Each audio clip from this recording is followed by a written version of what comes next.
పార్టీస్కి డొనేషన్స్ ఇవ్వటం నేరం కాదండి, ఇవ్వచ్చు. రాజకీయాల్లో ఇప్పుడు డెమోక్రసీలో ఏదన్నా ఒక పార్టీకి మనం కొంత చందా రూపంలో కొంత మొత్తం ఇవ్వటం అని అదేం నేరం కాదు. ఇప్పుడు అన్ని పార్టీలు, ఇప్పుడు కమ్యూనిస్ట్ పార్టీస్ కానీ అందరూ కూడా చిన్న చిన్న డొనేషన్, ఎందుకంటే పార్టీలు సస్టైన్ అవ్వాలంటే విరాళాల రూపంలో ఎంతో కొంత రావాల్సిందే. కాకపోతే అది ట్రాన్స్పరెంట్గా ఉండాలి. ట్రాన్స్పరెన్సీ ఉన్నప్పుడే ఈ క్విట్ ప్రోకో లాంటి డీల్స్ జరగకుండా ఉంటాయి. ఎప్పుడైతే ట్రాన్స్పరెన్సీ లేదో చీకటి ఒప్పందాలకి మనం ఆస్కారం ఇచ్చినట్టు అవుతుంది. కాబట్టి మేము తెలుగుదేశం పార్టీ పక్షాన్ని ఏం చెప్తాను, వాళ్ళ తీర్పు కూడా ఏం చెప్పింది, ఈ రకంగా గోప్యంగా పెట్టడం ఇటువంటివన్నీ చేయటం కరెక్ట్ కదా, అందుకనే మేము కొట్టేస్తున్నాం అని చెప్తూనే వాళ్ళకి గడువు ఇచ్చి 2019 నుంచి ఇప్పటి వరకు ఎవరెవరు ఏ పార్టీకి ఎంతెంత ఇచ్చారో ఎలక్షన్ కమిషన్ తక్షణమే సుప్రీంకోర్టు ముందు పెట్టాలని చెప్పి కూడా, ఆ వివరాలన్నీ బయట పెట్టాలని చెప్పి కూడా సుప్రీంకోర్టు వాళ్ళకు డైరెక్షన్ ఇచ్చింది. కాబట్టి that kind of a transparency is required.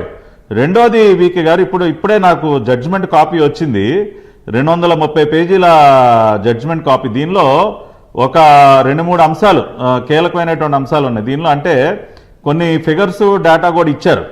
అంటే ఈ డినామినేషన్స్, ఈ బాండ్స్ ప్రవేశపెట్టిన దగ్గర నుంచి ఎంతంత డినామినేషన్లో ఎక్కడెక్కడ ఎంతంత వెళ్ళాయి అన్నదానికి denomination wise sale of electoral bonds between March 2018 to July 2023 ఈ జడ్జిమెంట్లో పెట్టారండి ఈ డేటా.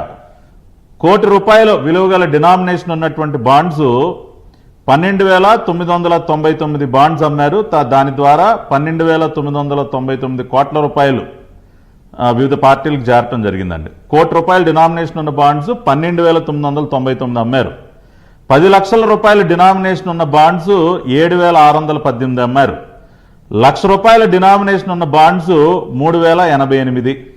10,000 రూపాయలు డినామినేషన్ ఉన్న బాండ్స్ కేవలం 208. చెప్పా, 10,000 డినామినేషన్ ఉన్న బాండ్స్ కేవలం 208 అండి. 1,000 రూపాయల డినామినేషన్ ఉన్న బాండ్స్ కేవలం 99. ఎవరు తీసుకుంటారండి? 5 సంవత్సరాలలో 1,000 రూపాయల డినామినేషన్ ఉన్న బాండ్స్ కేవలం 99. కాదు, దీన్ని బట్టి కాదు వీకే గారు, దీన్ని బట్టి క్లియర్ గా ఏమర్థం అవుతోంది, ఎలక్ట్రల్ బాండ్స్ అనేవి కేవలం పెద్ద పెద్ద కార్పొరేట్ కంపెనీల కోసం, ఏదో ఒక సామాన్యుడు నాలంటాడు ఏదో ఒక పార్టీకి డొనేషన్ ఇవ్వటానికి కాదండి. ₹1,00,00,000 డినామినేషన్ ఉన్న బాండ్స్ 13,000 అంట, 1,000 రూపాయల డినామినేషన్ ఉన్న బాండ్స్ 99 అంట. తీర్పులో ఉంది, సుప్రీంకోర్టు తీర్పులో. దీనిని బట్టి చాలా క్లియర్ గా ఇదంతా కూడా కార్పొరేట్ మాఫియా, అంటే పార్టీలను ఇన్ఫ్లుయెన్స్ చేయడం కోసం కార్పొరేట్స్ ఏ రకంగా ఈ బాండ్స్ ను ఉపయోగిస్తారనడానికి ఇంతకంటే మనకి డేటా ఏం కావాలి వీకే గారు? దీనిని బట్టి ఇవాళ సుప్రీంకోర్టు కొన్ని కీలకమైనటువంటి కామెంట్స్ ఏదైతే చేసిందో ఒక 4 లైన్లు, పేజ్ నెంబర్ 46లో సుప్రీంకోర్టు ఏమందంటే, the great underlining principle of the constitution is that rights of individuals in a democratic setup is sufficiently secured by ensuring each a share in political power. This right gets affected when a few make large political donations. ఇందాక మనం చెప్పుకున్నాం కదా, ₹1,00,00,000 donations 13,000. This right gets affected when a few make large political donations to secure selective access to those in power. We have already commented on pressure groups that exert such persuasion within the boundaries of law. However, when money is exchanged as quid pro quo, then the line between persuasion and corruption gets blurred. ఈ రకంగా కొద్ది మంది పెద్ద పెద్ద donations ఇవ్వటాన్ని మనం corruption కింద అనుకోవాలి, quid pro quo కింద అనుకోవాలని చెప్పి చాలా స్పష్టంగా పేజ్ నెంబర్ 46లో సుప్రీంకోర్టు చెప్తా ఉంది తీర్పులో. కాబట్టి డినామినేషన్ ఆఫ్ ద బాండ్స్ కనుక మనం చూసినట్లయితే మనకు అర్థమవుతోంది. దాన్ని బేస్ చేసుకుని సుప్రీంకోర్టు చేసినటువంటి కామెంట్స్. అందుకనే టీడీపీ పక్షాన్ని మేము ఒకటే చెప్తా ఉన్నాం వీకే గారు, మీరు ఎవరి దగ్గర నుంచైనా విరాళాలు తీసుకోండి. ఇదిగో మేము ప్రతి సంవత్సరం బయట పెడుతున్నట్టు బయట పెట్టండి, దాచుకోవటం దేనికి? ఒకవేళ మీరు ఒక 20 కోట్లు 30 కోట్లు కంపెనీ దగ్గర నుంచి తీసుకున్నారండి, రేపు అదే కంపెనీకి ఒక ప్రభుత్వ ఆస్తో కాంట్రాక్టో ఏదో టెండరో లేదా ఇంకోటో కట్టబెట్టారు అనుకోండి, అప్పుడు ప్రశ్నించడానికి అవకాశం ఉంటుంది కదా. ఓహో దీనికోసమేనా నువ్వు తీసుకున్నావు, మొన్న ఆయన 30 కోట్లు ఇవ్వటమోనో నువ్వు ఆయనకి టెండర్ కట్టబెట్టడం భలే ఉంది అని చెప్పి ఎవరికైనా ప్రశ్నించే అవకాశం ఉంటుంది. ఇదంతా మనం కప్పెట్టేస్తే ఇటువంటి చీకటి ఒప్పందాలకి మనం కంప్లీట్ యాక్సెస్ ఇచ్చినట్టు అవుతుంది కదా. కాబట్టి అది కరెక్ట్ కాదు.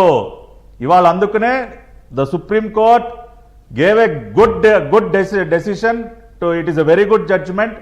ట్రాన్స్పరెన్సీ అనేది రావడానికి ఆస్కారం ఉంటుంది. ఏదన్నా ఉంటే పారదర్శకంగా విరాళాలు తీసుకోండి, అవి ప్రజల ముందు పెట్టండి. పారదర్శకంగా రేపు మీరు అధికారంలో ఉన్నప్పుడు మీరు ఎటువంటి నిర్ణయాలు తీసుకున్నా అది గమనించేటువంటి అవకాశం ప్రజలకు ఉంటుంది, ప్రశ్నించేటువంటి అవకాశం కూడా ప్రతిపక్ష పార్టీలకు ఉంటుంది. కాబట్టి ఏదేమైనా ఓవరాల్గా వైఎస్ఆర్ కాంగ్రెస్ పార్టీ, జగన్ రెడ్డి ఇవాళ కోర్టు ఇచ్చినటువంటి ఈ తీర్పు వల్ల చాలా నిరాశకి లోనై ఉంటాడు, చాలా నిస్పృహతో ఉండుంటాడు. ఇవాళ జడ్జిమెంట్ కాపీ చదివిన తర్వాత ఆయన గురించి ఆయనే చదువుకున్నట్టు పాపం అది కూడా అనిపించుంటుంది. కాబట్టి the most unhappy man will be Jagan Reddy. And as Telugu Desam party we are happy that the judgement had come in the right direction. అంటే మీరేమి ఎక్స్పెక్ట్ చేస్తున్నారు? ఇక దీంతో జగన్మోహన్ రెడ్డి గారికి కిడ్ ప్రోకోకు పాల్పడే అవకాశమే లేదు, ఇంకా అన్ని దారులు మూసుకుపోయాయి అనుకుంటున్నారా? ఏమీ లేదండి. ఇప్పుడు బరి తెగించినాడికి దారులు ఎందుకు మూసుకుపోతాయి సార్? బరి తెగించినాడికి దారులు ఎందుకు మూసుకుపోతాయి? ఇవాళ బరి తెగించి, ఇవాళ నేను ఉదయం చెప్పా, బరి తెగించి బ్యాంకుల్ని జీవో ఇచ్చి మరీ మోసం చేశాడు. ఎంత బరి తెగింపు అంటే పబ్లిక్ సెక్టర్ బ్యాంకుని మోసం చేయడానికి ఒక జీవోనే ఇచ్చేశాడు సార్. అటువంటి వ్యక్తికి దారులు ఎందుకు మూసుకుపోతాయండి? అమరావతిలో మేము దాదాపు